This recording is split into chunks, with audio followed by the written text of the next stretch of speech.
The millionaire forced his daughter to marry a humble gardener without imagining the impact it would have on their lives. Sarah sighed deeply as she gazed out at the vast garden of the mansion from her bedroom balcony. At 25, she felt her life was at a standstill, trapped in a gilded cage by the implacable will of her father, Andrew. Since her mother's death 5 years ago, the relationship between father and daughter had deteriorated into a constant battleground. The sound of knuckles rapping on her door pulled her from her thoughts. "Miss Sarah," called the voice of Rose, the housekeeper, "your father is waiting for you in his study. He says it's urgent." Sarah closed her eyes, mentally preparing herself for another confrontation. "Thank you, Rose.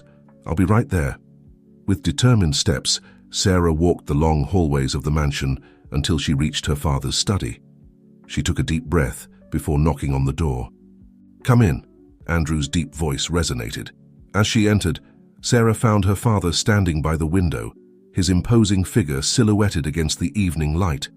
Without turning around, Andrew spoke. "Sarah, I've made a decision about your future." Sarah's heart raced.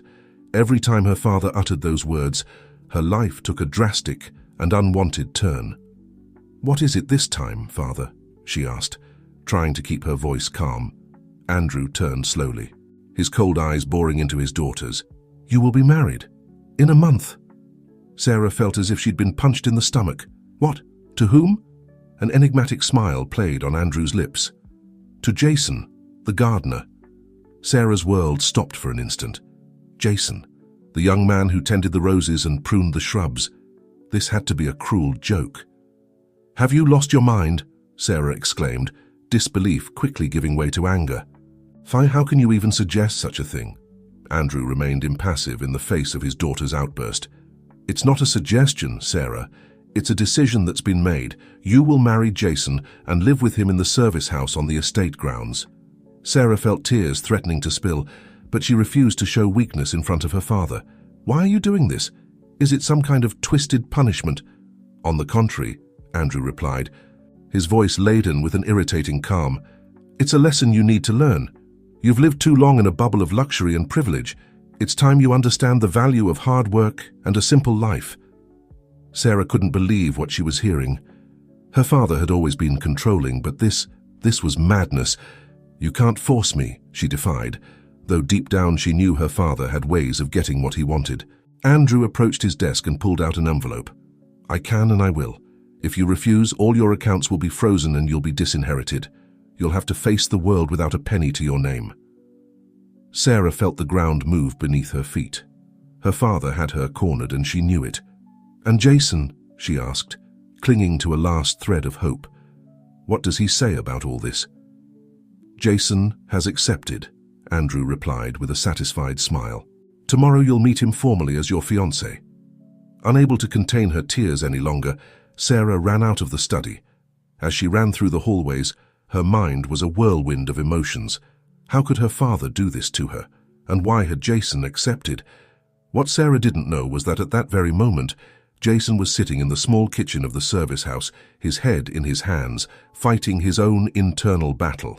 In front of him, on the worn table, lay an envelope with his mother's medical results.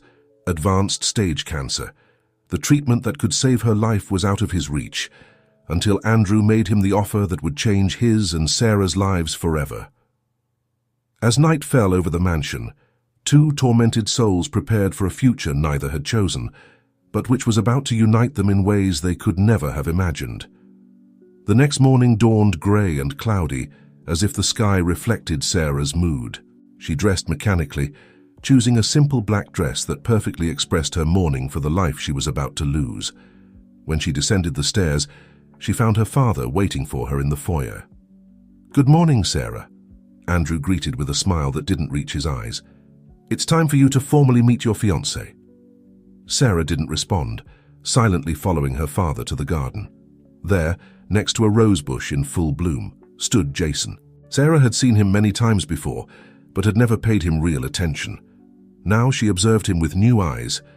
Jason was tall and slim, with calloused hands that spoke of years of hard work. His face, tanned by the sun, showed an expression of discomfort and nervousness.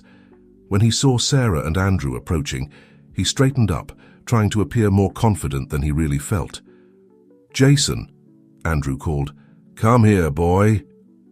Obediently, Jason approached, his eyes briefly meeting Sarah's before lowering his gaze. "Sarah," said Andrew, "as you know, this is Jason, your future husband." The silence that followed was tense and laden with unexpressed emotions. Sarah looked at Jason with a mixture of resentment and curiosity. Why had he accepted this absurd arrangement?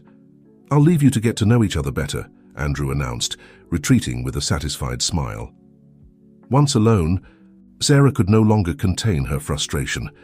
"Why did you accept this?" she spat. "What do you gain from this marriage farce?" Jason raised his gaze, his brown eyes filled with a sadness that took Sarah by surprise. "I had no choice," he replied quietly. "My mother, she's very ill. Mr. Andrew promised to pay for her treatment if I agreed to marry you." The revelation hit Sarah like a cold wave. Suddenly, the image she had of Jason as an opportunist crumbled. I'm sorry," she murmured, not knowing what else to say. Jason gave a sad smile. "It's not your fault. Neither of us wants this, but it seems we have no alternative." Sarah nodded slowly, processing the information. "My father. He always gets what he wants," she said bitterly. "Maybe," Jason replied, "but that doesn't mean we have to let him take away our dignity. We can do this on our terms." Sarah looked at him curiously. "So what do you mean?" "I propose a deal," said Jason, his voice gaining strength. "We'll get married as your father wants. We'll live together in the service house, but it will be a marriage in name only. We'll be companions, maybe even friends, but nothing more. And meanwhile, we'll look for a way to free ourselves from this arrangement." Sarah considered the proposal. It wasn't ideal, but it was better than the alternative. "All right," she finally said, extending her hand. "Deal." Jason took her hand, sealing their agreement. At that moment, a ray of sunlight broke through the clouds, illuminating the garden. Sarah couldn't help but notice how the light played in Jason's dark hair, giving it an almost golden sheen. "You know," said Jason, looking around, "this garden has been my refuge for years. Maybe it can be yours too." Sarah followed his gaze, seeing for the first time the beauty that surrounded her. The roses, the lilies, the daisies, each flower seemed to tell a story. "Maybe," she replied, feeling something inside her begin to change. "Maybe." As they walked together through the garden, talking about their lives and their frustrated dreams, Sarah realized that Jason was much more than she had imagined. He was intelligent, kind, and had a passion for life that was contagious. For his part, Jason discovered that beneath the facade of a rich, spoiled girl, Sarah was a strong and determined woman, with a heart that yearned for freedom and purpose.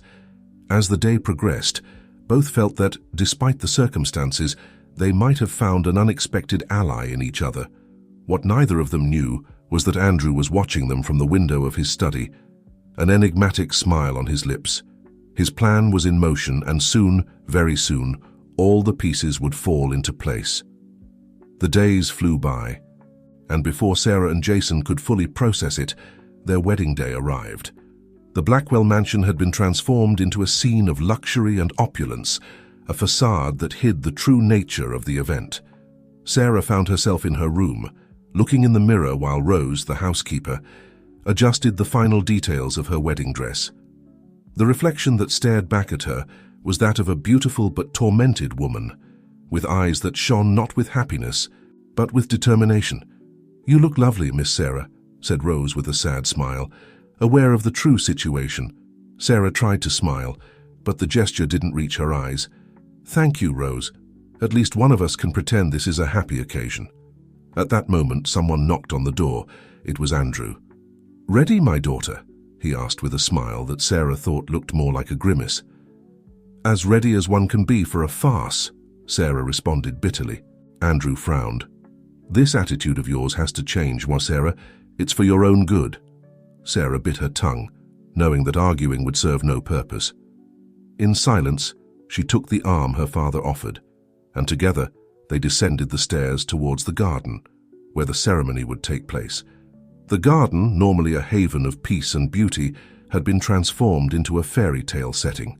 White flowers and silk ribbons decorated every corner, and a petal-covered aisle led to a floral arch where the judge who would officiate the ceremony waited. And there, at the end of the aisle, was Jason. Sarah had to admit that he looked handsome in his black suit, though the discomfort was evident in his rigid posture and restless gaze. As she walked down the aisle on her father's arm, Sarah felt all eyes on her. The guests, all business partners and friends of Andrew's high society circle, whispered among themselves, no doubt commenting on the strange couple and the circumstances of the wedding. When she finally reached Jason's side, their gazes met.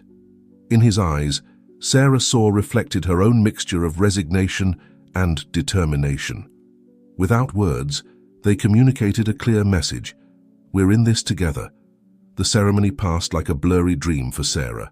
She vaguely heard the judge's words, mechanically responded, "I do," when the time came, and felt the cold metal band slide onto her finger as they exchanged rings. When the judge declared them husband and wife, there was a moment of hesitation. Should they kiss? Sarah and Jason looked at each other, undecided. Finally, Jason leaned in and placed a chaste kiss on Sarah's cheek. The gesture, though small, conveyed more comfort than Sarah had expected. The reception that followed was another display of Andrew's power and influence. Champagne flowed freely. The orchestra played cheerful melodies, and the guests danced and laughed, oblivious to the drama unfolding beneath the surface. Sarah and Jason played their roles as best they could, smiling for photos, accepting congratulations, and dancing the traditional first dance as a married couple. But for both of them, every minute felt like an eternity. At one point during the night, while Jason was distracted talking to some guests, Sarah slipped away to a quiet corner of the garden. She needed a moment to breathe, to process everything that had happened. The morning after the wedding, Sarah woke up in an unfamiliar bed, in a room that wasn't hers. For a moment, disorientation overwhelmed her, until memories of the previous day came crashing back like an avalanche. She had married Jason, and now she lived in the service house on the mansion grounds. She got up slowly, noticing that Jason wasn't in the room. An aroma of freshly brewed coffee guided her to the small kitchen, where she found her now husband preparing breakfast. "Good morning," Jason greeted with a shy smile. "I hope you like strong coffee." Sarah nodded, grateful for the gesture. "Thank you," she murmured, taking the cup he offered. They sat in silence, the ticking of the wall clock marking the passage of time. Finally, Jason spoke. "I know this isn't what either of us wanted, but maybe we can make it work somehow." Sarah looked at him, surprised by the sincerity in his voice. "How?" she asked. Jason shrugged. "We could start by getting to know each other better, and maybe you could help me in the garden if you want, of course." The idea of working in the garden, of getting her hands dirty with soil, was something completely foreign to Sarah's experience. However, something in Jason's proposal sparked her curiosity. "All right," she agreed, "but I warn you, I know nothing about gardening." Jason smiled, a genuine smile that lit up his face. "Don't worry, I'll teach you." And so began a new routine for Sarah. Every morning after breakfast, she accompanied Jason to the garden. At first, she felt awkward and out of place, her delicate hands unaccustomed to physical work. But over time, she began to find a strange peace in the task of caring for the plants. Jason turned out to be a patient and enthusiastic teacher. He taught Sarah the names of different flowers and plants, how to care for them, when to water them. He showed her how to prune rose bushes to make them bloom more vigorously, how to plant seeds and watch them grow day by day. As the days passed, Sarah found herself looking forward to mornings in the garden, not only for the satisfaction of seeing the plants grow under her care, but also for the conversations with Jason. She discovered that he was much more than a simple gardener. He was an intelligent and sensitive man, with a passion for nature that was contagious. He told her about his dreams of studying botany, dreams he had had to postpone to care for his sick mother. For her part, Sarah told him about her lonely childhood, how her mother's death had created an unbridgeable gap between her and her father. She told him about her own frustrated dreams of studying art, a passion that Andrew had always considered a waste of time. One afternoon, as they worked together on a new flower bed, Jason noticed that Sarah seemed distracted. "Are you okay?" he asked, concerned. Sarah sighed. "It's just that sometimes I wonder what my mother would think of all this. See, I think she would have liked this, seeing the garden like this, full of life." Jason took her hand, a gesture of comfort that had become natural between them. "I'm sure she would be proud of you, Sarah. You've changed a lot in these weeks." Sarah looked at him, surprised by the warmth she felt at his words. "Thank you, Jason, for everything." At that moment, a noise startled them. Looking up, they saw Andrew watching them from the mansion's terrace. His expression was unreadable, but there was something in his gaze that made Sarah shiver. "It seems my father is watching us," she murmured. Jason frowned. "Don't let him intimidate you.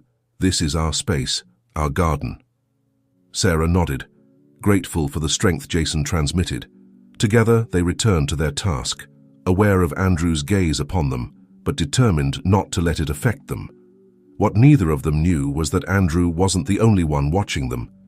Hidden among the bushes, an unknown figure was observing them carefully, taking notes in a notebook. The plot was thickening, and soon, very soon, new secrets would come to light. As the weeks passed, the relationship between Sarah and Jason continued to evolve. What had begun as a forced marriage was turning into a genuine friendship, and perhaps into something deeper that neither of them dared to name yet. One afternoon, as Sarah was returning from doing some shopping in the nearby town, she noticed an unfamiliar car parked in front of the main house. Intrigued, she approached stealthily, hearing voices coming from her father's study. "Everything is going according to plan," she heard Andrew say. "Soon, very soon, we can proceed with the next phase." "Are you sure they don't suspect anything?" asked a male voice Sarah didn't recognize. "Absolutely," Andrew replied confidently. "Sarah and Jason are too busy playing happy homemakers to realize what's really at stake." Sarah's heart was pounding. What were they talking about? What was really at stake? Before she could hear more, she felt a hand on her shoulder. She turned, startled, coming face to face with Jason. "What are you doing here?" he whispered, worried. Sarah gestured for him to be quiet and led him away from the house. Once they were at a safe distance, she told him what she'd overheard. Jason frowned, clearly disturbed by the information. "I always knew your father had a hidden motive for this marriage, but this sounds bigger than we imagined." "We have to find out what's going on," Sarah said with determination. Jason nodded, but his expression was one of concern. "We must be careful. Your father is a powerful and dangerous man when he feels threatened." That night, as they ate dinner in their small kitchen, Sarah and Jason discussed their options. They decided they needed more information before acting. Jason suggested taking advantage of his position as a gardener to observe the comings and goings at the mansion, while Sarah would try to get closer to her father, feigning a renewed interest in the family business. The following days were a mix of tension and expectation. Sarah began visiting her father in his study more frequently, asking questions about the company and showing interest in learning. Andrew, though initially surprised by this change in attitude, seemed pleased. Meanwhile, Jason noticed an increase in the number of visitors to the mansion, men in suits arriving in luxury cars, meetings that stretched into the late hours of the night. Something big was happening. But what? One afternoon, as Sarah was helping Jason plant new rose bushes near the main house, they noticed movement in one of the second-floor windows. It was a room that had always been closed, but now the curtain was moving slightly. "Did you see that?" Sarah whispered. Jason nodded. "Someone's in there. Someone who doesn't want to be seen." That night, unable to contain their curiosity, Sarah and Jason decided to investigate. They waited until the lights in the mansion went out and, with hearts pounding, silently slipped towards the house. Using the key Sarah still had, they entered and climbed the stairs, carefully avoiding the steps that creaked. Upon reaching the mysterious room, Sarah took a hairpin from her hair and, to Jason's surprise, began to manipulate the lock. "Where did you learn to do that?" Jason whispered. Amazed, Sarah smiled mischievously. Let's just say my rebellious teenage years had their advantages. With a soft click, the door opened. Sarah and Jason entered, closing the door behind them. The room was dark, but the moonlight filtering through the window was enough to reveal its contents. What they saw left them breathless. The walls were covered with maps, photographs, and documents. In the center was a large board with names and connections traced between them, and there, at the center of it all, were their own names, Sarah Blackwell and Jason Miller. "What is all this?" Sarah murmured, approaching to examine the documents. Jason, for his part, had approached a filing cabinet in the corner. He opened a drawer and began to leaf through the files it contained. "Sarah," he called with a tense voice, "I think you should see this." He handed her a folder. Sarah opened it and, as she read its contents, felt the ground moving beneath her feet. "This can't be true," she whispered, looking at Jason with eyes full of shock and confusion. Before they could process what they had discovered, they heard footsteps in the hallway. Someone was approaching. Sarah and Jason looked at each other, panic reflected in their eyes. They were trapped, with secrets too big to comprehend and nowhere to hide. The doorknob began to turn. Sarah's heart was beating so hard she feared it might be heard throughout the hallway. Jason, acting quickly, took her hand and dragged her towards the large wardrobe in the corner of the room. They barely had time to close the door before someone entered the room. Through the slats of the wardrobe, Sarah and Jason saw Andrew enter, followed closely by a man they didn't recognize. He was tall, with graying hair and an impeccable suit that screamed power and money. "Everything is ready, Ernest," said Andrew, turning on the room light. "Soon we'll be able to proceed with the merger of the companies." The man, Ernestes, nodded with a cold smile. "Excellent. And what about the young ones? Do they suspect anything?" Andrew let out a dismissive laugh. "Sarah and Jason are too busy playing happy house to realize what's happening around them. They're perfect pawns in our game." Inside the wardrobe, Sarah had to bite her lip to keep from letting out a cry of indignation. Jason squeezed her hand, a silent gesture of support and warning. "However," Andrew continued, "there's something that worries me. I've noticed that Sarah has shown a sudden interest in the family business. It could be simple curiosity, but—" "We can't take risks," Ernest interrupted. "If she suspects something, we must act quickly. Remember, Andrew, there's a lot at stake here. Not just our fortunes, but also—" At that moment, Andrew's phone rang, interrupting the conversation. After a brief chat, Andrew turned to Ernest. "We have to go. A problem has arisen at the production plant." The two men quickly left the room, leaving Sarah and Jason in a tense silence filled with questions. Once they were sure Andrew and Ernest had gone, they came out of the wardrobe. Sarah was shaking, a mixture of rage and confusion on her face. "Pawns?" she whispered furiously. "Is that what we are to him? A game?" Jason, though equally disturbed, kept his calm. "Sarah, we have to get out of here. It's not safe to stay." Quickly, they gathered the documents they had been examining before the interruption and stealthily left the room. Once back in the safety of their small house, they spread the papers out on the kitchen table. "I can't believe it," Sarah murmured as she reread the documents. "All this time, everything has been a lie." The papers revealed a truth that neither of them had imagined. Jason wasn't a simple gardener, but the illegitimate son of Ernest, the powerful businessman they had just seen in the secret room. Ernest had kept Jason's existence a secret for years, but now planned to use him as a key piece in an elaborate business strategy. "My real father," Jason murmured, his voice barely a whisper. "All my life I've believed I was an orphan. And now—" Sarah took his hand, offering silent comfort as they continued reading. The documents detailed an intricate plan. Andrew and Ernest planned to merge their companies, creating a conglomerate that would dominate the market. Sarah and Jason's marriage was just a facade to legally unite the two families and facilitate the merger. "My father," Sarah said, disbelief giving way to anger in her voice. "He's been manipulating us all this time, all of us." Jason nodded, his face a mask of conflicting emotions. "And my mother." Did she know the truth, or was she deceived too? Sarah stood up, pacing back and forth in the small kitchen. "We have to do something, Jason.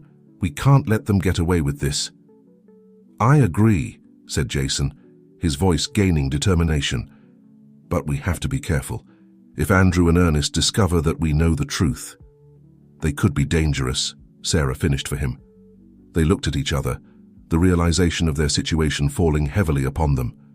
They were no longer just two young people trapped in an arranged marriage. Now they were the only ones who could unmask a conspiracy involving millions of dollars and decades of lies. "What do we do now?" Sarah asked, suddenly feeling overwhelmed by the magnitude of their discovery. Jason stood up and hugged her, a gesture that had become natural between them in recent weeks. "For now, we have to keep acting normal. We can't raise suspicions while we plan our next move." Sarah nodded against his chest, grateful for his strength and clarity of thought. "You're right, but we need help. We can't face them alone." "I know someone who might be able to help us," Jason said after a moment of reflection. "A friend from college who's now a lawyer. We could trust him." "Perfect," said Sarah, pulling away slightly to look him in the eyes. "Contact him as soon as possible. Meanwhile, I'll keep feigning interest in my father's business. Maybe I can get more information from the inside." They stayed like that for a moment, embracing in the small kitchen, the weight of their discoveries and the uncertainty of the future weighing on them. But there was something else too, a connection that had strengthened through shared adversities. "Sarah," Jason said softly, "whatever happens, I want you to know that I'm grateful we're in this together. I can't imagine facing all of this without you." Sarah looked at him, surprised by the intensity of his words and by the warmth she felt growing in her chest. "Me too, Jason. Me too." At that moment, with the moon shining through the kitchen window and the scent of roses from the garden floating in the air, both realized that their feelings had changed. What had begun as a forced marriage had become something real, something deep and true. Slowly, almost without realizing it, their faces drew closer. Their lips met in a soft kiss, timid at first, but which soon deepened, carrying with it all the emotions they had been repressing. When they finally separated, both slightly breathless, Sarah and Jason looked at each other with new eyes. They were no longer victims of circumstances, but partners, allies, and perhaps something more. "We're going to get through this," Sarah said with determination. "Together." Jason nodded, a smile forming on his lips. "Together." As they prepared for bed that night, with the documents carefully hidden and their minds full of plans and possibilities, Sarah and Jason knew that their lives had changed forever. The secrets they had discovered threatened to destroy everything, but they had also given them something precious, the truth about themselves and about their mutual feelings. The next morning, they woke up with a new determination. They had a long road ahead, full of dangers and challenges, but they were ready to face it. The garden they had cultivated together had become a symbol of their relationship, something beautiful and strong that had grown on the most unlikely ground. What they didn't know was that their problems were just beginning. As they prepared to start their day, pretending normalcy to the outside world, a new threat loomed over them. Someone else had discovered their secret. Someone who had their own plans for the future of Blackwell and Miller Enterprises. The game had begun, and Sarah and Jason were about to discover that in the game of power and family secrets, nothing is what it seems. The sun had barely begun to rise over the horizon when Sarah and Jason left their small house for the garden, maintaining appearances. They set about working on the rose bushes, but their minds were far away. They noticed someone approaching. It was Rose, the housekeeper, with a worried expression on her face. "Miss Sarah, Mr. Jason," she said, in a low voice when she was close enough. "I need to speak with you. It's important." Exchanging surprised looks, Sarah and Jason followed Rose to a secluded corner of the garden where the bushes hid them from prying eyes.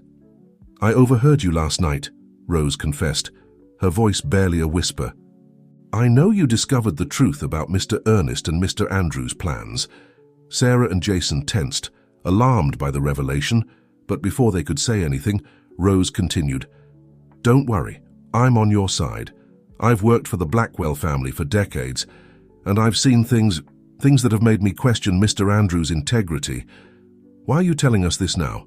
Jason asked, still cautious. Rose sighed deeply. Because I can't stay silent anymore. What Mr. Andrew and Mr. Ernest are planning, it's not just about money.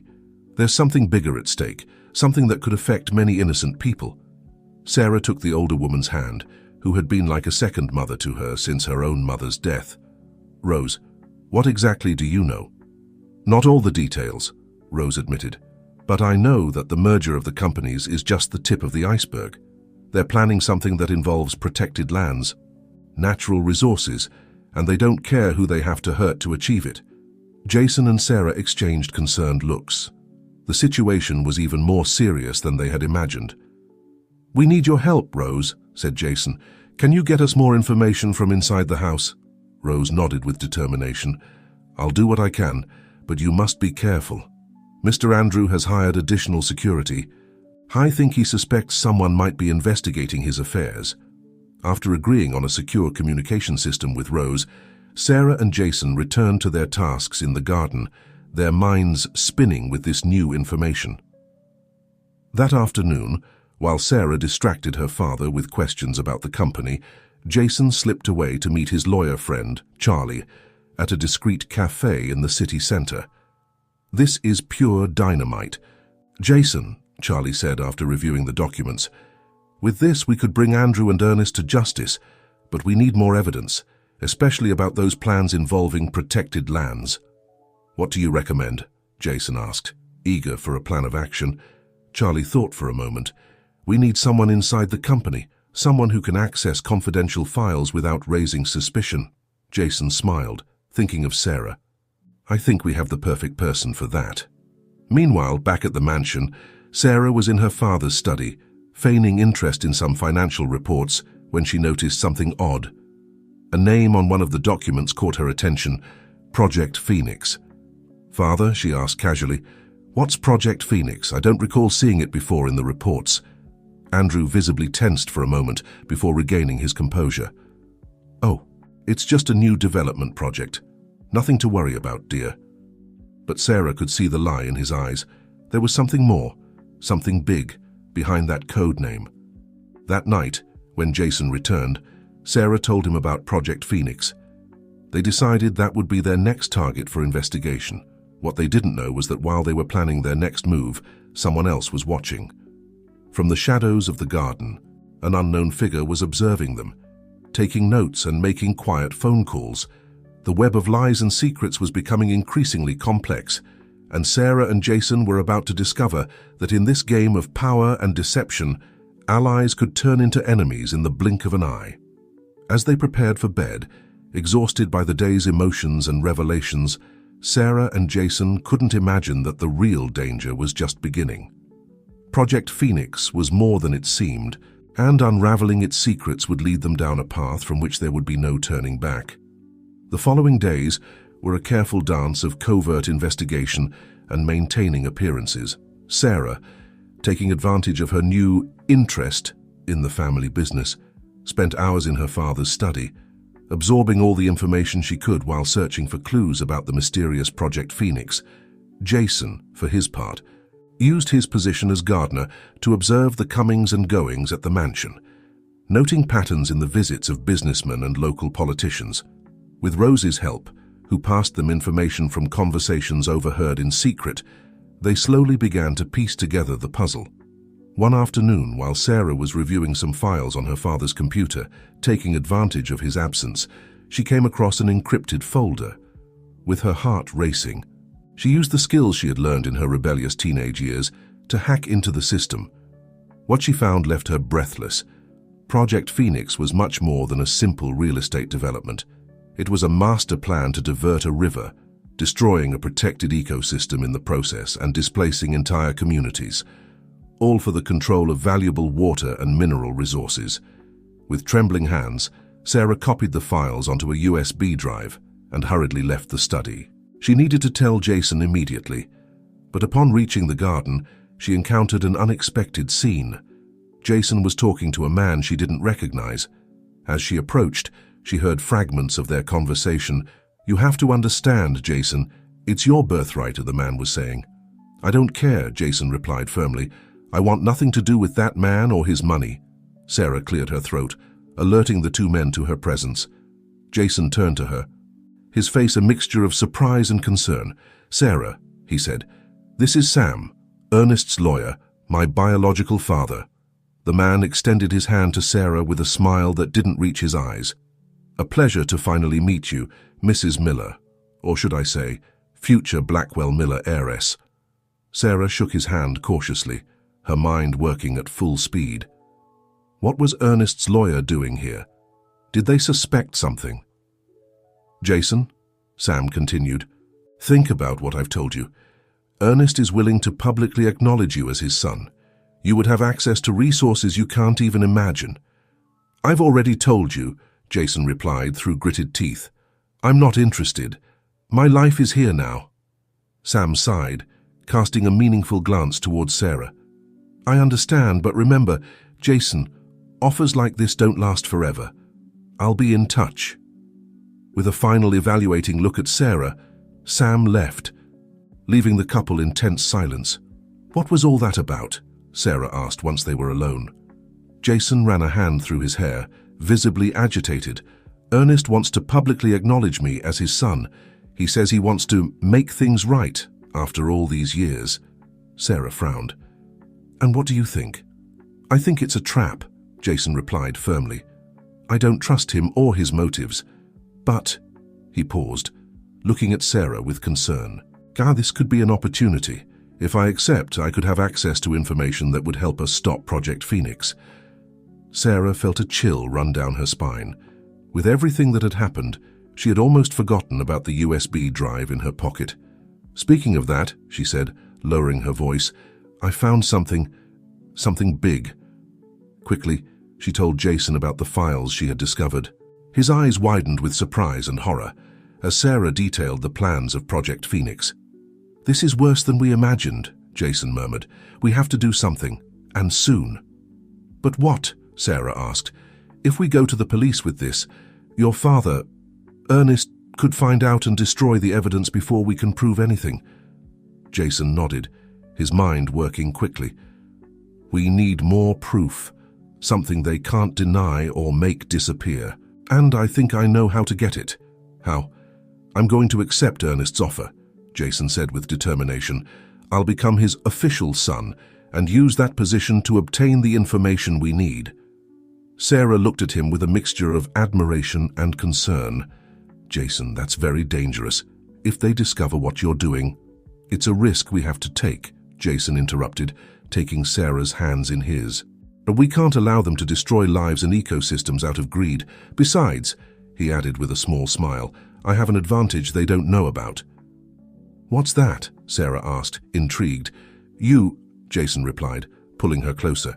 "You're intelligent, brave, and you know the business world better than I do. You'll be my eyes and ears in your father's company while I infiltrate Ernest's." Sarah felt her heart racing, both from the danger of the plan and from Jason's closeness. "It's risky," she said softly, "but you're right, it's our best chance." They looked into each other's eyes, the tension of the moment mixing with the growing attraction between them. Slowly, as if drawn by an invisible force, their faces drew closer until their lips met in a passionate kiss. When they finally separated, both slightly out of breath, Sarah rested her forehead against Jason's. "Promise me you'll be careful," she whispered. "I promise," Jason replied, gently caressing her cheek. "Together, we're going to unmask this conspiracy and protect those who can't defend themselves." That night, as they prepared for bed, Sarah and Jason knew they were about to embark on the most dangerous mission of their lives. Project Phoenix threatened to destroy more than just an ecosystem.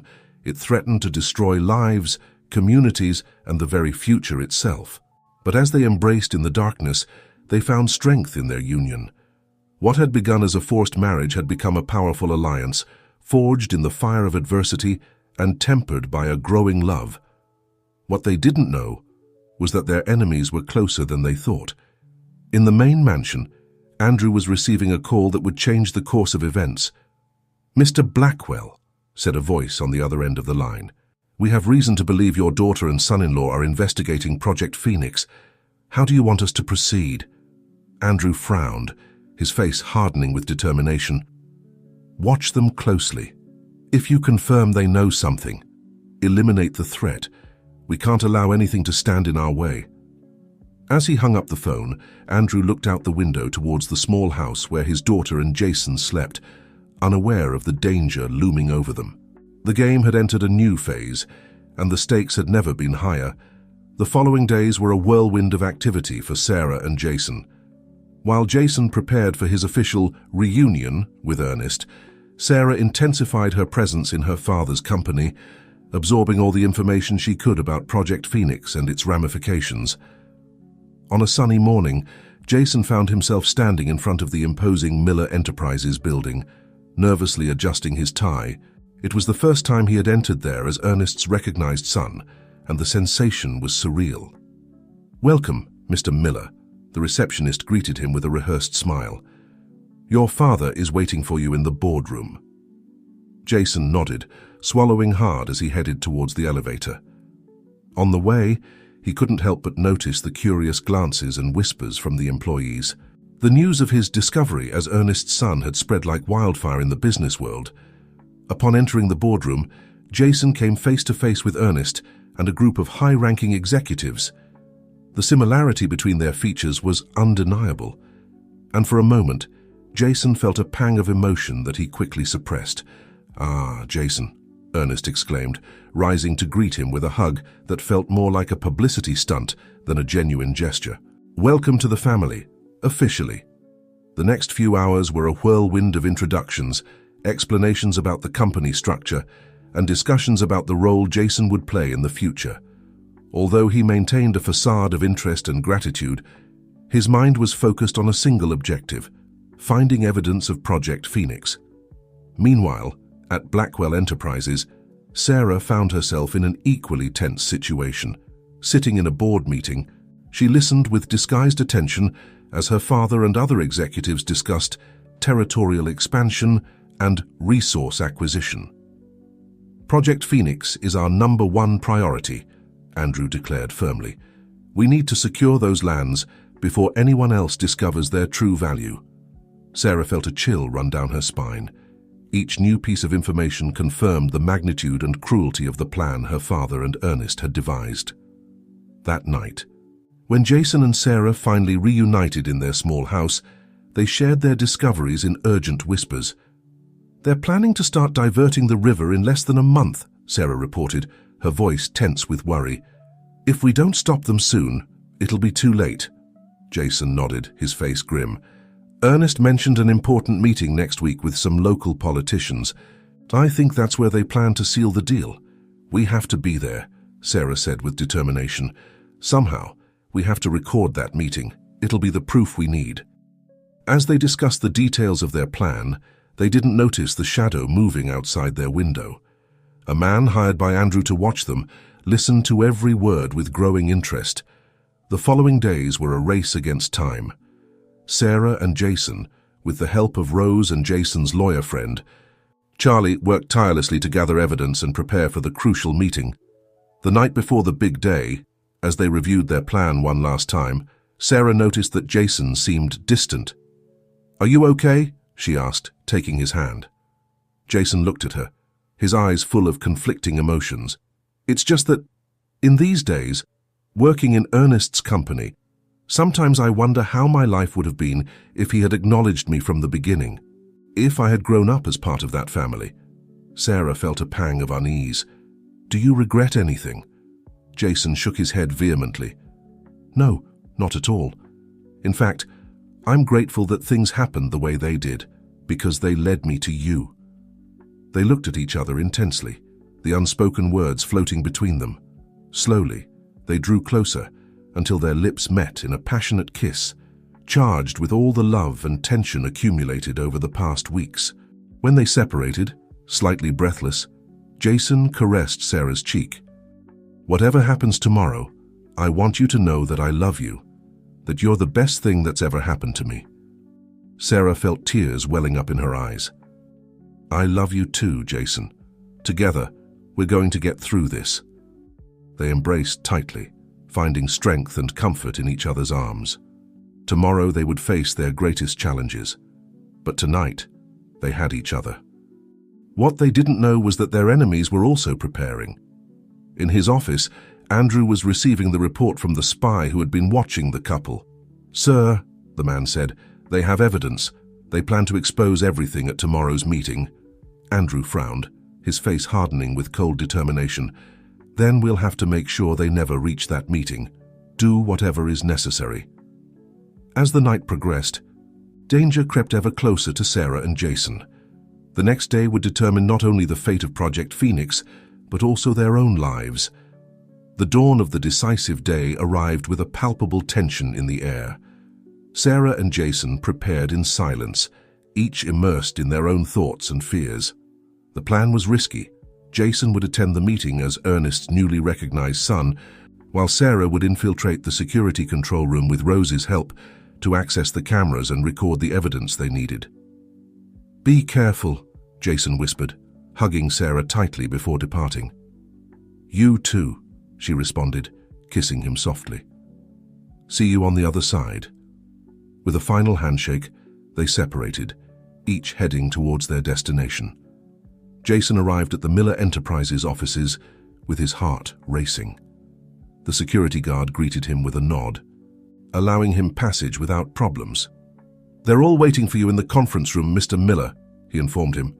Meanwhile, Sarah snuck in through the service entrance of Blackwell Enterprises, where Rose was waiting for her with a cleaning uniform. "Quickly, miss," whispered the housekeeper, helping her change. "The meeting is about to start." In the conference room, Jason took a seat next to Ernest, who gave him a smile that didn't reach his eyes. "I'm glad you decided to join us, son," he said in a low voice. "Today is an important day for the future of our family." Jason nodded, struggling to maintain a neutral expression as he observed the other attendees, local politicians, influential businessmen, and, to his surprise, Andrew Blackwell. The meeting began, and it soon became clear that Project Phoenix was much bigger and more sinister than they had imagined. Not only were they planning to divert the river and displace communities, but there were also plans for illegal mining and large-scale money laundering. While Jason listened in horror, Sarah managed to enter the security control room. With the instructions Charlie had provided, she began to hack the system to access the cameras in the conference room. Suddenly, the door to the control room burst open. Sarah turned, expecting to see a security guard, but instead found herself face to face with her father.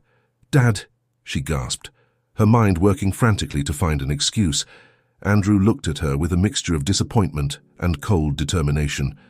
"Oh, Sarah," he said softly, "did you really think I wouldn't realize what you were doing?" Before Sarah could react, two burly men entered the room, firmly grabbing her. "I'm sorry, daughter," Andrew said, though his voice lacked true remorse. "But I can't allow you to ruin everything I've worked for." As Sarah struggled against her captors in the conference room, Jason began to feel that something was wrong. Sarah should have established contact with him through the small earpiece he was wearing, but he only heard silence.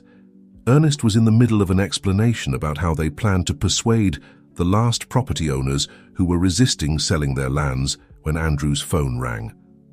The Blackwell patriarch excused himself and left the room for a moment. Jason took advantage of the distraction to try to communicate with Sarah. "Sarah, can you hear me?" he whispered as low as he could. Nothing. Panic began to grow in his chest. Meanwhile, Sarah was being escorted to an empty office on the upper floor. Andrew followed closely behind, his face a mask of determination. "I never thought my own daughter would betray me like this," Andrew said. Closing the door behind them, Sarah looked at him defiantly. "Betray you? What about your betrayal of all those innocent people you plan to displace? Of the nature you're going to destroy?" Andrew sighed, running a hand through his graying hair. "You don't understand, Sarah. This project will take us to a completely new level. We'll be untouchable."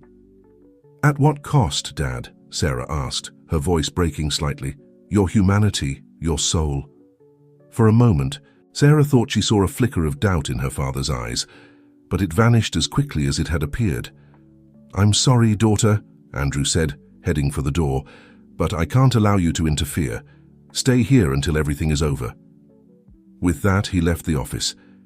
Sarah heard the click of the lock and knew she was trapped. Back in the conference room, Jason was increasingly restless. Something had definitely gone wrong. Just as he was considering an excuse to leave and search for Sarah, Andrew returned. "Sorry for the interruption," he said with a smile that didn't reach his eyes. "Where were we?" Ernest was about to resume his presentation when the door burst open. To everyone's surprise, Rose entered, closely followed by Charlie, Jason's lawyer friend, and a group of police officers. "This is a raid," one of the officers announced. "Everyone stay where you are." Chaos erupted in the room. Ernest and Andrew tried to flee but were quickly apprehended. Jason took advantage of the confusion to slip away. Desperate to find Sarah, he ran through the hallways, calling her name. Finally, he heard banging coming from a locked office. "Sarah!" he shouted, forcing the lock until the door gave way. Sarah threw herself into his arms, tears of relief running down her cheeks. "Jason, what's happening?"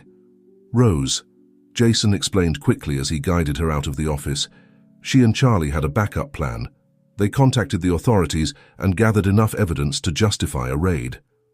As they descended the stairs, they encountered Rose, who hugged them both tightly.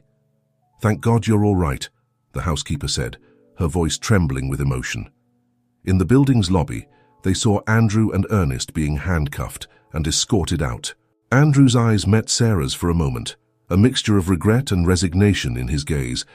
"Dad," Sarah began, but the words caught in her throat.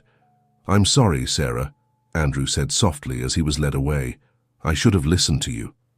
As the police took away the conspirators and began to gather evidence, Sarah and Jason stood in the midst of the chaos, still processing everything that had happened.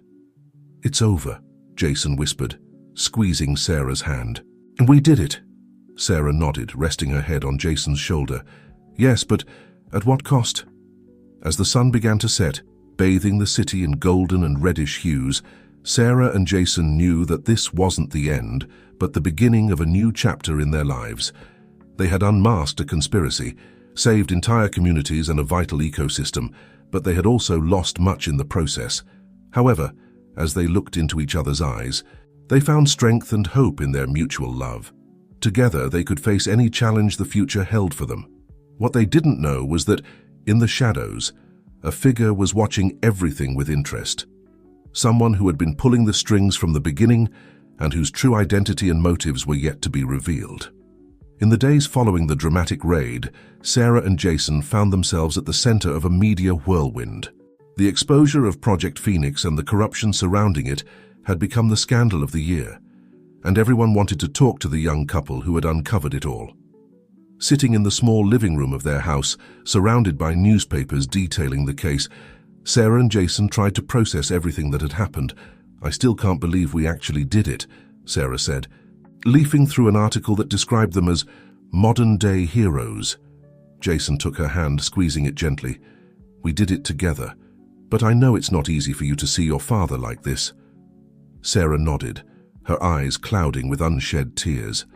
The image of Andrew being escorted by the police still haunted her. "Part of me wants to hate him for everything he did, but he's still your father," Jason softly completed. Before they could continue their conversation, someone knocked on the door. It was Rose, with a worried expression on her face.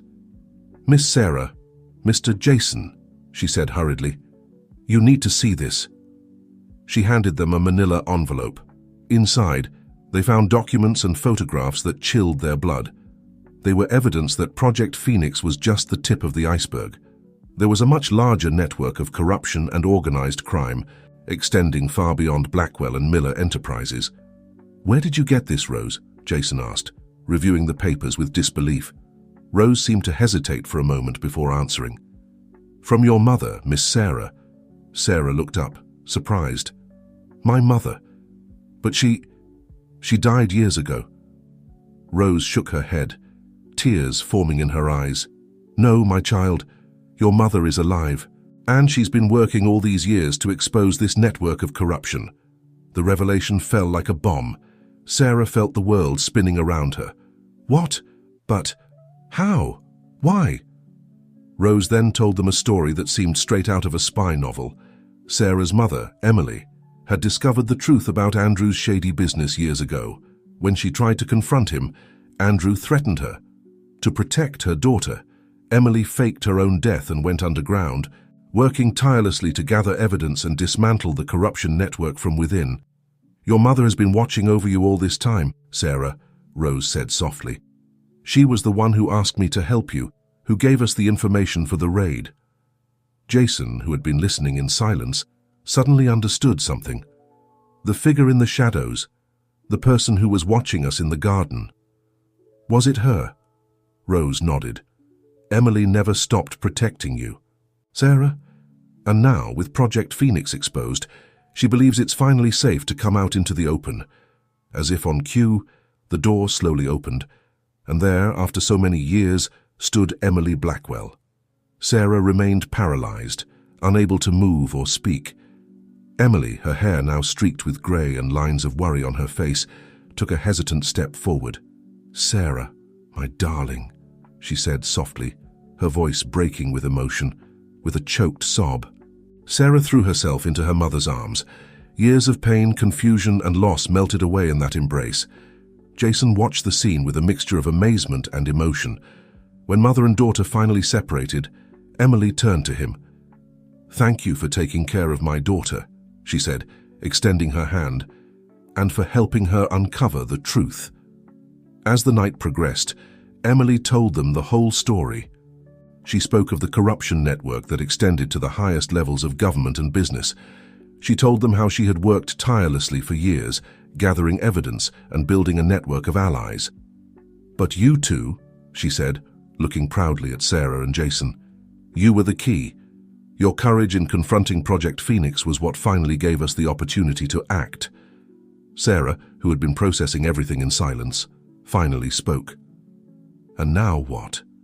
What will happen to Dad? To Ernest?" Emily sighed. "Andrew and Ernest will face justice for their crimes, but this is bigger than them. With the information we have now, we can dismantle the entire network."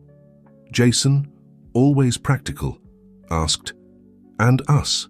What are we supposed to do now?" Emily smiled, a smile that reminded Jason so much of Sarah's that he felt a lump in his throat. "That, my dears, is up to you.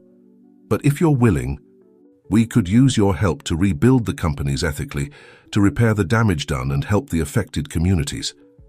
Sarah and Jason looked at each other, a silent conversation passing between them. Finally, Sarah spoke. "We're in together."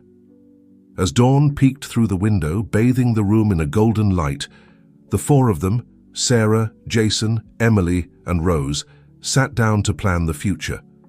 A future of justice, redemption, and hope.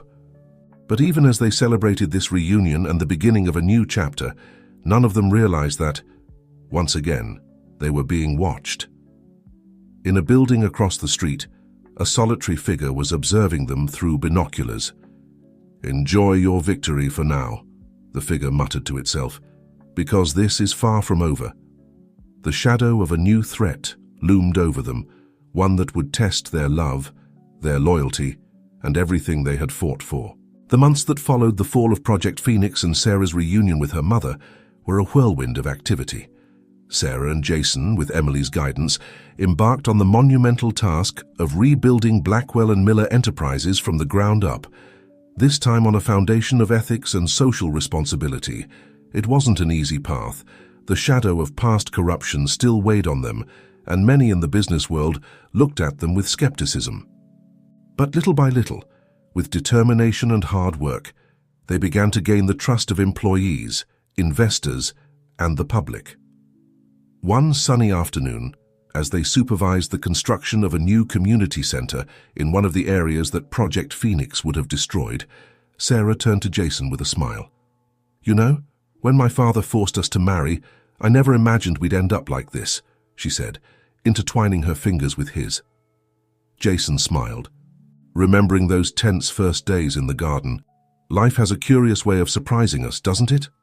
Their moment of tranquility was interrupted by Emily, who approached with a tablet in hand and a worried expression on her face. "Guys, we have a problem," she said, showing them the screen. It was an article from a sensationalist newspaper insinuating that Emily's story was a fabrication and that the couple was using public sympathy for their own benefit. Sarah frowned. "Who could be behind this?" "I don't know," Emily replied, "but whoever it is, they're well connected. These anonymous sources have information that only someone from the inside could know." Jason, always the strategist, began to think out loud. It could be someone who benefited from the old system and now feels threatened by our changes. As they discussed their options, they didn't realize that someone was watching them from afar. The same shadowy figure that had been monitoring them for months now smiled with satisfaction. "Phase 1 complete," the figure murmured to itself before disappearing into the crowd. The following days were a frenzy of crisis management and public relations. Sarah and Jason worked tirelessly to counter the accusations, while Emily used her contacts to try to uncover the source of the rumors. One night, as Sarah and Jason were reviewing documents in their office, they received an unexpected call. It was Charlie, the lawyer friend who had helped them expose Project Phoenix. "You need to see this," he said, his voice tense. "I'm sending you some files right now." When they opened the email, they were left breathless. They were proofs linking a former associate of Andrew and Ernest, a man named Samuel Morgan, to the smear campaign against them. "Samuel Morgan," Sarah murmured, remembering. "He was like an uncle to me when I was little. He was always at the company parties." Jason frowned. "And he probably benefited enormously from our father's shady dealings." Armed with this new information, Sarah and Jason called an emergency meeting with Emily and their trusted team. They decided it was time to go on the offensive. With the help of Charlie and Emily's media contacts, they began to expose Morgan's connections to the old, corrupt regime. At the same time, they redoubled their efforts in community and social responsibility projects, showing the world the true heart of the new Blackwell-Miller enterprise. The media battle intensified, with Morgan counterattacking with new accusations. But Sarah and Jason stood firm, supporting each other in difficult times. One night, exhausted after another long day, Sarah found Jason in the garden of their house, the same one where their unlikely love story had begun. "Do you think we'll ever have peace?" Sarah asked, sitting next to him on the bench. Jason drew her close, softly kissing her forehead. "I don't know, but I know that as long as we're together, we can face anything." It was at that moment, surrounded by the scent of the roses they had planted together, that Sarah had an epiphany. "Jason," she said, suddenly sitting up, "I think I know how we can end this once and for all." She explained her plan. They would organize a grand charity gala, inviting all the key players from the business and political world. There, in front of everyone, they would expose the complete truth about their story, about the corruption they had unmasked, and about their plans for the future. "It'll be risky," Jason warned. "Morgan will surely be there." "Exactly," Sarah smiled. "And that will be our opportunity to confront him directly." The following days were a flurry of preparations. Emily used her contacts to ensure the presence of key figures, while Charlie prepared a dossier with all the evidence they had gathered. The night of the gala arrived. The hall was filled with the city's elite, all curious to see what the young couple who had shaken the establishment had to say. Sarah and Jason took the podium, hand in hand. With a clear and firm voice, Sarah began to tell their story. She spoke of the corruption they had uncovered, of the lies and manipulations, but also of hope and redemption. "We've made mistakes," she said. "Our families have caused harm, but we're here to make things right, to build a better future for everyone." As she spoke, Jason noticed Morgan among the crowd, his face growing paler as Sarah revealed proof after proof of his complicity. When they finished their presentation, the hall was silent for a moment before erupting into applause. Journalists rushed forward with questions, investors approached with proposals, and politicians promised their support. Amidst the chaos, they saw Morgan trying to sneak towards the exit. But Emily, who had been waiting for this moment, intercepted him along with 2 police officers. "Samuel Morgan," one of the officers said, You're under arrest for fraud, extortion, and obstruction of justice." As Morgan was escorted out, Sarah and Jason looked at each other, a mixture of relief and triumph in their eyes. "We did it," Sarah whispered. "Together," Jason added, leaning in to kiss her. The kiss was interrupted by Emily, who approached with a wide smile. "I'm so proud of you two," she said, hugging them. "You've done something extraordinary here." In the days and weeks that followed, Sarah and Jason's story became a symbol of hope and change. Blackwell Miller Enterprises flourished under their ethical leadership, inspiring other corporations to follow their example. A year after the gala, Sarah and Jason renewed their wedding vows in the same garden where it had all begun. This time, it wasn't an arranged marriage, but a celebration of the true love that had grown between them, as they exchanged rings with Emily, Rose, and their closest friends as witnesses. Sarah and Jason reflected on the incredible journey that had brought them to this moment. "Who would have thought," Jason said, "that a forced marriage would lead us to this?" Sarah smiled, her eyes shining with love and happiness. "Sometimes, fate has better plans than our own." And so, surrounded by the flowers they had cultivated together, Sarah and Jason sealed their love with a kiss, ready to face any challenge the future might hold, as long as they were together. Somewhere, Andrew Blackwell, serving his sentence in prison, smiled as he read the news of his daughter's vow renewal. Despite all his mistakes, in the end, he had managed to unite two soulmates, even if it was for the wrong reasons. And in the garden of the Blackwell Miller mansion, a new rosebush began to bloom, its vibrant red petals symbolizing the love, passion, and determination that had triumphed over adversity.